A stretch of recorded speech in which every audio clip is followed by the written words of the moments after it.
it's time for another story about our least focused on tender engine. Edward, where have you been?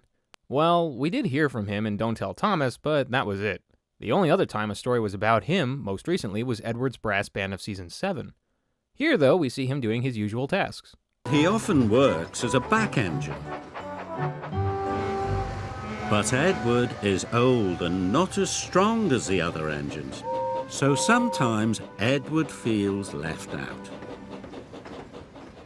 The Duke and Duchess of Boxford came to visit their new summer house. Oh, well, feeling left out is much better than being picked on. It's good to know the engines aren't doing that. Either way, though, it can be seen how frustrating that can be. The fact that Edward is still running, though, is something to be grateful for in itself. And I see, the Duke and Duchess are here.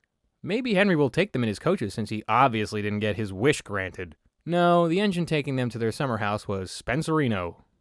I'm faster and finer than all the engines on Sodor put together. The Fat Controller's engines were very cross. Spencer's just a big silver show-off, sniffed Gordon, and everyone agreed. The Fat Controller spoke to the engines. That's fantastic. A unanimous thumbs down for our silver engine.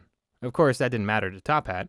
He was there to inform them that either way, Spencer was taking the Duke and Duchess to their destination. However, Edward would be taking their furniture since all the other engines had other jobs to do. Of course, James and Gordon rolled their eyes when they heard that. Thomas and Percy were cross. Edward was their friend. Spencer has a bigger boiler, said Thomas, but that just means more hot air. An honest steamy can beat a pouty puffer any day, added Percy.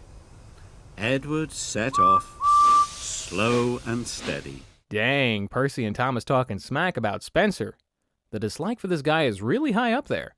Not that I'm condemning it. Spencer doesn't care either. But alright, go Edward. However, while he got a slightly early start, it was quickly blown away by Spencer's rather fast chug-a-lugging.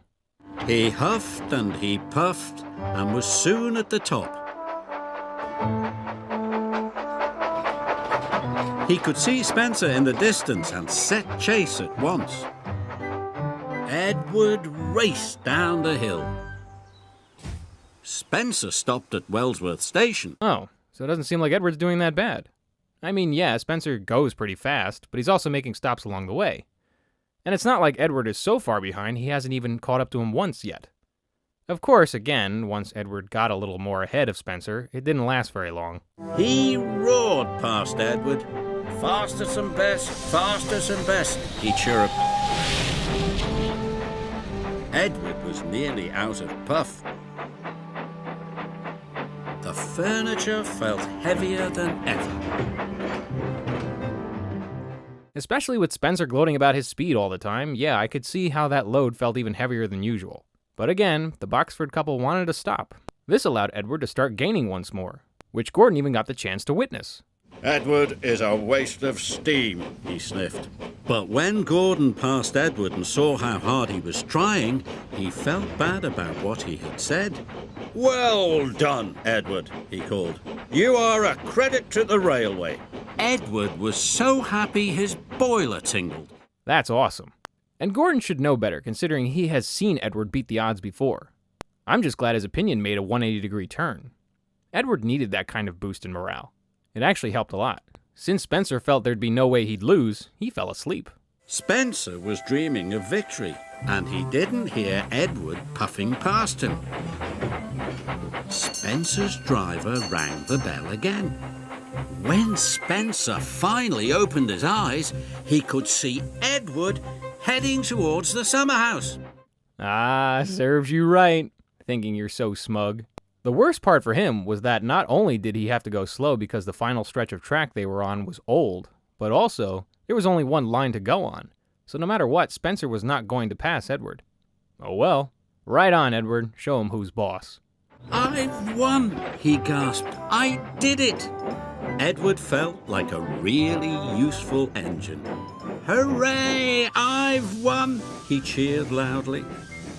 Edward felt like the pride of the Sodor Railway. And he was right. Nice. Another great story. And this time it borrowed material from an old story, The Tortoise and the Hare. While it isn't an original work, the use of the characters reflecting Aesop's fable was cool. Edward certainly acted accordingly. minding his own business and doing what he could do at his own pace. Unlike Spencer, who was too narrow-minded to see his own hubris. Although part of the delays were because of the Boxford couple wanting to stop and smell the roses. Now, while this isn't the first time Edward or Spencer have been voiced by Michael Angelis, it is for me in this series of videos. And both are great. Angelis voicing Edward sounds classic in his own way, and his voice for Spencer is on point with Michael Brandon's version from Season 7. Both make him sound very upper class. The visuals to this episode were fun. Knapford Station, Henry's Tunnel, Gordon's Hill, and the flour mill return. Then there's the Boxford summer house. It certainly must be cool having your own private engine and the line that runs to your own house. It was also neat that fans get to see little tidbits of UK history like a poster of the White Star Line. Music was also awesome. Ed Welk and Robert Hartshorn are really perfecting their themes for these characters. Edwards is played at all kinds of paces, as well as being interchanged with Spencer's whenever he passes by him. All handled very well. Next episode is Squeak, Rattle, and Roll. Thanks for watching.